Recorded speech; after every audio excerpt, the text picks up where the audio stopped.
दिखाओ, दिख रहा है स्क्रीन आपको जो लिख रहा हूँ मैं? एक बार कंफर्म कर दो। हाँ सर।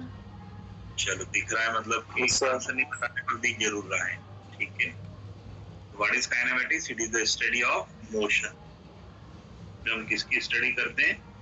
मोशन की स्टडी करते हैं, है ना। विदाउट एनी रीजन की मोशन हो क्या रहा है ये हम रीजन नहीं देखते, सिर्फ उसकी स्टडी करते हैं। Study of motion without reason.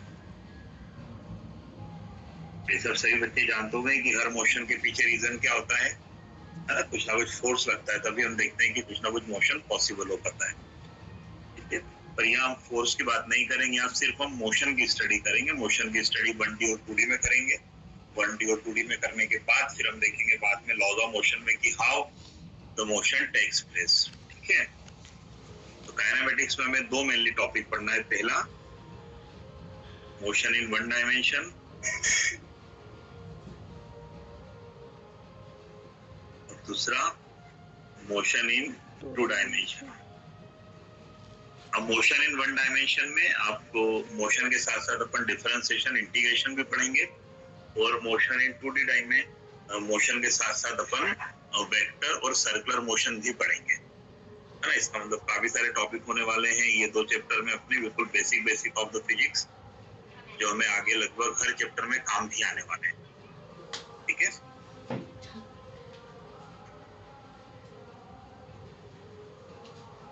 तो अगर मैं कहूँ आपसे क्या होता है मोशन, व्हाट इज मोशन,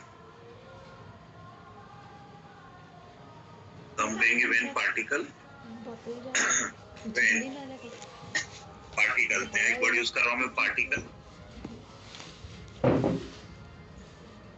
मतलब कि जिसकी साइज 0 होती है ना, जिसकी कोई साइज ही नहीं है, पॉइंट साइज को हम पार्टिकल बोल देते हैं। और डे टू डे लाइफ में हमें पार्टिकल तो नहीं मिलते हैं, पर हम सभी को एक पार्टिकल की तरह कंसीडर करेंगे अर्थ के ऊपर, क्योंकि अर्थ बहुत बड़ी है, तो उसके ऊपर जितनी भी चीजें जो छोटे छोटे पार्टिकल है। Motion when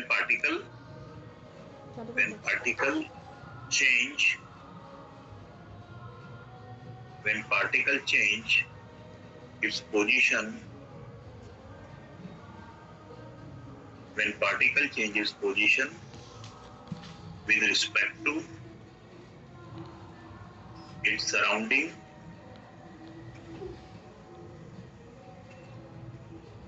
when particle changes position with respect to its surrounding in a given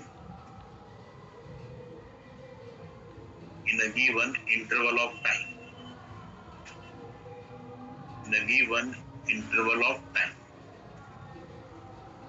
then only it is said to be in motion. तो सिर्फ और सिर्फ कब कह पाएंगे हम कि पार्टिकल मोशन में है, उसके लिए क्या क्या कंडीशन है? When particle change its position, मतलब पोजीशन चेंज होना चाहिए सबसे पहली बात, उसकी इनिशियल पोजीशन, फाइनल पोजीशन, दो अलग अलग कुछ पोजीशन होना चाहिए। पोजीशन किसके हिसाब से चेंज होना चाहिए? सराउंडिंग के हिसाब से चेंज होना चाहिए, और एक पोजीशन से दूसरे पोजीशन में जाने में उसको कुछ टाइम लगना चाहिए। ये तीनों कंडीशन मैच होगी तो ही हम कहेंगे कि पार्टिकल मोशन में। अब पार्टिकल की पोजीशन कैसे बताते हैं? तो पोजीशन तो हम बताते हैं कैसे? अकॉर्डिंग टू सराउंडिंग, उसके आसपास की किसी चीज की हेल्प लेकर, अकॉर्डिंग टू सराउंडिंग। जैसे पूछेंगे कि आपकी क्लासेस कहाँ हैं, तो कहूँगा किंग जॉर्ज में है। ये कहाँ है? तो बोलेंगे कैला देवी के पास में, तो उसके आसपास की चीजें बताना पड़ेगी। कि आपकी क्लास कहाँ है? तो यूटी सेंटर में है। यूटी कहाँ है? तो एलएनबी क्लब के सामने है। तो आपको क्या करना होगा कि अगर आपको किसी की भी पोजीशन बताना है तो आप उसके आसपास की चीजों की हेल्प लेंगे, है ना। अब हम जब लिखते हैं या पढ़ाते हैं बोर्ड पर, कॉपी में, तो यहाँ पोजीशन बताने के लिए क्या तरीका यूज करते हैं, या पोजीशन बताने के लिए हम कई तरीके यूज करते हैं, जिसमें सबसे सिंपल तरीका होता है कोऑर्डिनेट सिस्टम, है ना। पोजीशन बताने के एक तरीका को बोलते हैं कोऑर्डिनेट सिस्टम। कोऑर्डिनेट सिस्टम, और एक दूसरा तरीका होता है पोजीशन बताने का वेक्टर के थ्रू, उसको बोलते हैं पोजीशन वेक्टर। तो दो तरीके होते हैं पोजीशन बताने के मेनली जो हम फिजिक्स में यूज करते हैं सर कोऑर्डिनेट सिस्टम और पोजीशन वेक्टर। अब कोऑर्डिनेट सिस्टम हम जनरली 1D में काफी यूज करेंगे और 2D में कि जब सर्कुलर मोशन पढ़ते हैं तब हम पोजीशन वेक्टर भी यूज करेंगे। तो कोऑर्डिनेट सिस्टम बेसिकली आपको मालूम है क्या होता है सर? बेसिकली कोऑर्डिनेट सिस्टम में एक एक्स एक्सिस होता है, एक वाई एक्सिस होता है, और अगर इन दोनों के परपेंडिकुलर एक और बना दिया तो एक जेड एक्सिस और होता है, जिसे हम डायग्राम में ऐसे बना देते हैं। तो कोऑर्डिनेट सिस्टम में अगर मुझे किसी पॉइंट की लोकेशन बताना है तो पॉइंट का मैं एक्स कोऑर्डिनेट बता देता हूँ, वाई कोऑर्डिनेट बता देता हूँ और जेड कोऑर्डिनेट बता देता हूँ। तो हम तीनों कोऑर्डिनेट बता देंगे तो हमें क्या मिल जाएगा? हमें उस पार्टिकल की पोजीशन मिल जाएगी। अब पार्टिकल की पोजीशन मिल जाएगी तो हम कहेंगे, अगर फॉर एग्जांपल मैंने कहा कि इनिशियली पार्टिकल है x1, y1, z1 पर, फाइनली पार्टिकल चला गया x2, y2, z2 पर, तो आप कहेंगे सर इनिशियल कोऑर्डिनेट अलग है और फाइनल कोऑर्डिनेट अलग है ना? हमने देखा कि इनिशियल कोऑर्डिनेट अलग है और फाइनल कोऑर्डिनेट अलग है। जैसे इनिशियली कहा 1, 1, फाइनली कहा 2, 2। तो सर इनिशियल कोऑर्डिनेट और फाइनल कोऑर्डिनेट अलग अलग है, इसका मतलब उसकी इनिशियल पोजीशन और फाइनल पोजीशन अलग अलग है। अब इनिशियल और फाइनल पोजीशन अलग है, इसका मतलब कि सर ये तो अलग अलग पोजीशन है, और जो अलग अलग पोजीशन है इसका मतलब 100% इसने मोशन किया। तो जो अलग अलग पोजीशन रहेगी इसका मतलब क्या हो रहा है? उस पार्टिकल का मोशन हो रहा है। अब ए से बी जाने पर अच्छे से समझना इस कंसेप्ट को। सर ए पोजीशन से बी पोजीशन पर जाने पर उस पार्टिकल ने पाथ कौन सा चूज किया है ना? ए पोजीशन से बी पोजीशन जाने में उसने पाथ कौन सा चूज किया? उस पाथ को अगर हमने देखा सर ए से बी जाने पर वो बिल्कुल सीधा गया, स्ट्रेट लाइन। कैसा गया? बिल्कुल स्ट्रेट लाइन में गया। तो अगर वो स्ट्रेट लाइन में जाएगा तो हम कहेंगे वो कर रहा है motion in one dimension. Motion in one dimension. Chapter का नाम देखना, आपके किताब में ऐसा लिखा रहेगा मोशन इन स्ट्रेट लाइन, और मोशन इन 1D का नाम क्या लिख देते हैं? Motion in straight line. बिल्कुल सही है। तो अगर एक पॉइंट से दूसरे पॉइंट पर जाने में पार्टिकल स्ट्रेट लाइन में ट्रेवल कर रहा है तो हम कहेंगे उसका मोशन कैसा है? Motion in one dimension. Motion in one dimension. अब मान लो ए पॉइंट से बी पॉइंट जाने में, है ना, ए पॉइंट से बी पॉइंट जाने में पार्टिकल ने स्ट्रेट लाइन के साथ साथ पूरे प्लेन में मूव किया। प्लेन का मतलब सब बच्चे जानते हैं, अगर मैं बोर्ड पे कुछ लिखता हूँ या कॉपी में कुछ लिखता हूँ, उस प्लेन में अगर चीजें रहेगी उसके बाहर नहीं आएगी तो हम कहेंगे कि वो प्लेन में है ना? अगर वो प्लेन वाला पार्ट चूज कर रहा है, मोशन इन अ प्लेन, तो अगर वो मोशन इन अ प्लेन कर रहा है तो हम कहेंगे उसका मोशन कैसा है? उसका मोशन है 2D motion, motion in 2 dimension. So when particle change its position, एक सेकंड, आपका कॉल आ रहा है, मैं रिसीव करता हूँ।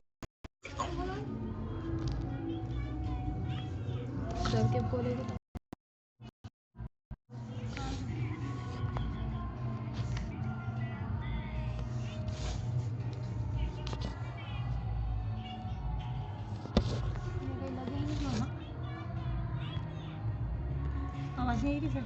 मेरे भी बात करेगा कॉलेज तो रोके देंगे।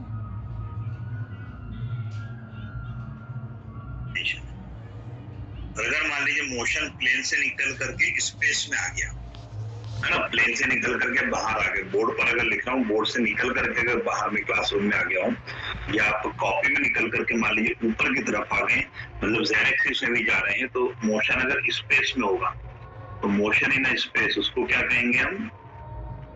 स्पेस में मोशन हो गया तो थ्री डायमेंशनल मोशन।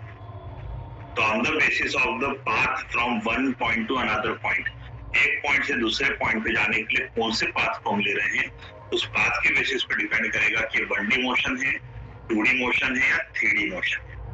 तो 1D का मोशन का मतलब मोशन इन स्ट्रेट लाइन है ना। थोड़ी देर के लिए देखा आपने ट्रेन चल रही है, ट्रेन चल रही है तो थोड़ी देर के लिए वो कैसे पाथ पे चलती है बता सकते हैं? 1D 2D या 3D? वो 1D पाथ पे चलती है, मोशन इन स्ट्रेट लाइन।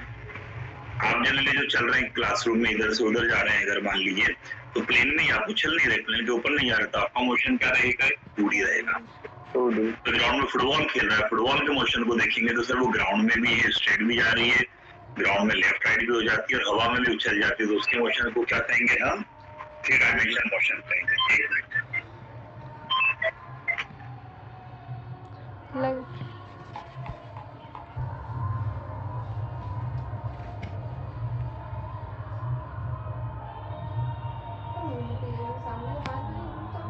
तो मोशन इन 2 डायमेंशन, और अगर आप स्पेस में मूव करें तो उसे कहेंगे मोशन इन 3 डायमेंशन।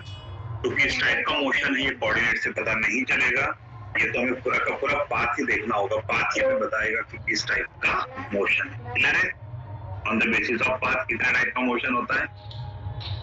3 टाइप का मोशन होता है। दो बार हम बता। जब कहीं भी पार्टिकल मोशन में रहेगा तो हमें 3 चीजें अपने आप समझना पड़ेगी। एक होता है डिस्टेंस, डिस्प्लेसमेंट,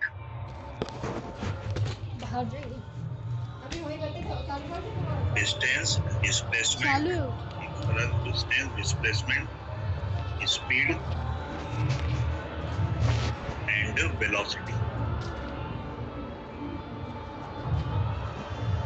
तो distance, displacement, speed and velocity बिल्कुल बेसिक टर्मिनोलॉजी है ये। हर टाइप के डिस्टेंस में हमें समझना पड़ेगा, हर टाइप के मोशन में हमें समझना पड़ेगा। तो पहले हम बात करते हैं कि डिस्टेंस क्या होता है। डिस्टेंस का मतलब होता है कि length of the path, length of the path during the motion, length of the path during motion, मतलब जो लेंथ ऑफ पाथ होता है, length of the path during motion is known as distance. तो जब पार्टिकल मूव कर रहा है तो उसकी क्या लेंथ होगी पाथ की, उसे कहते हैं हम मोशन, डिस्टेंस। जैसे पार्टिकल इनिशियली ए पर है, अब पार्टिकल ए से चला गया बी पर, तो आपने देखा था कोई स्ट्रेट लाइन चला गया तो इसको मेजर कर लेंगे तो ये हो जाएगा डिस्टेंस। अगर मान लीजिए वो ऊपर ऐसे टर्न करके गया, इसे भी हम डिस्टेंस कहेंगे। तो स्ट्रेट गया, फिर राइट टर्न लिया, फिर लेफ्ट टर्न, फिर पहुंच गया, इसे भी हम डिस्टेंस कहेंगे। तो आप बता सकते हैं 2 पॉइंट के बीच में कितने डिस्टेंस पॉसिबल होंगे? तो 2 पॉइंट के बीच में कितने डिस्टेंस पॉसिबल है? इनफाइनाइट डिस्टेंस पॉसिबल है। कितने भी रास्ते हो सकते हैं, कोई इधर से जाके इधर भी जा सकता है। Infinite distance possible between 2 points, infinite distance possible between 2 points। तो 2 पॉइंट्स के बीच में इनफाइनाइट डिस्टेंस पॉसिबल। तो लेंथ अगर आप मेजर कर लोगे तो इस लेंथ को कहेंगे हम डिस्टेंस। अब लेंथ मेजर कर रहे हैं तो बताएंगे इसकी यूनिट क्या होगी?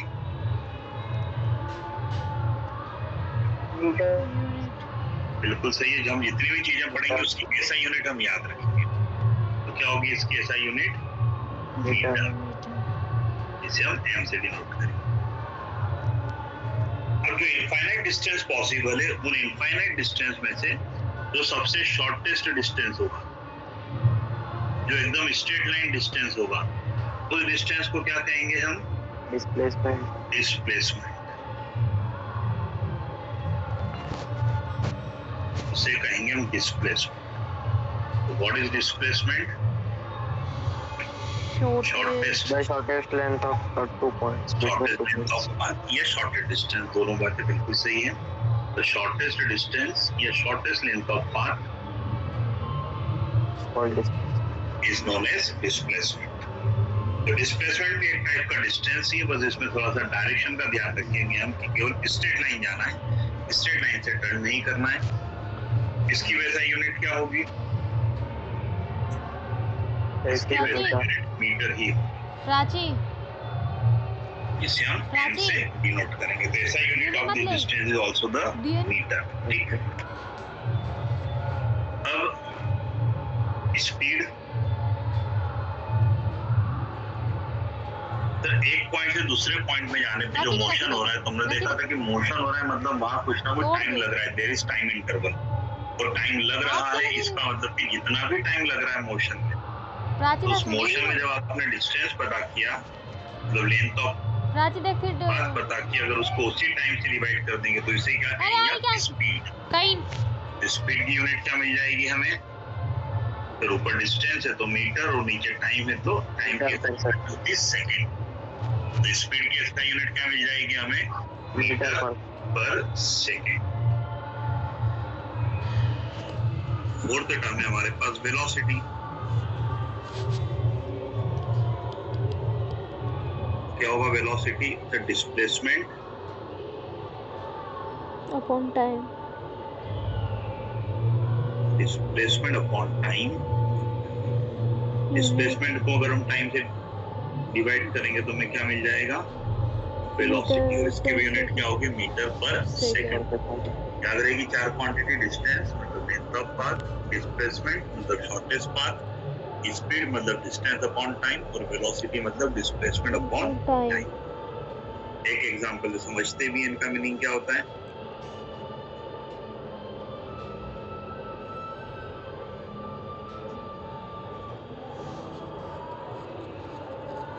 एक पार्टिकल अगर मान लो ए से बी गया 8 मीटर, उसको टाइम लगा 2 सेकंड, फिर बी से एक राइट टर्न लिया उसने और वो गया सी तक, तो मान लीजिए उसने 6 मीटर और ट्रेवल करा और उसे टाइम लगा 3 सेकंड। तो हम निकालेंगे सबसे पहली चीज डिस्टेंस क्या रहा, तो आपको कैसे डिस्टेंस मतलब लेंथ ऑफ पाथ, ए से बी गया 8 मीटर, फिर बी से सी गया 6 मीटर, ए से बी और बी से सी, तो कितना हो गया 8 + 6 14। तो हम कहेंगे सर उसका डिस्टेंस है 14 मीटर। अब डिस्प्लेसमेंट निकालते हैं,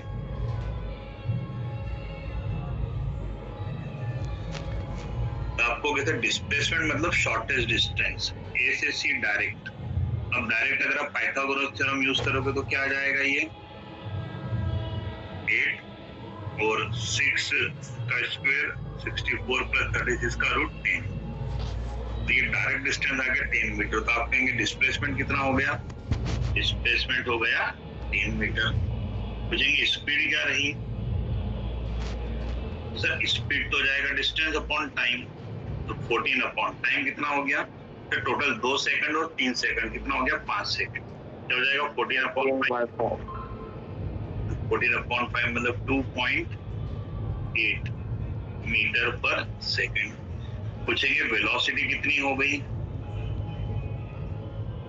तो वेलोसिटी के लिए कहेंगे इसे डिस्प्लेसमेंट अपॉन टाइम, डिस्प्लेसमेंट 10 है और टोटल टाइम तो 5 ही लगा है हमने, तो ये 2 मीटर पर सेकंड। आप भी नोट कर लीजिए इस एग्जांपल को, तो याद रहेगा चारों चीजें क्या होती है। ठीक है,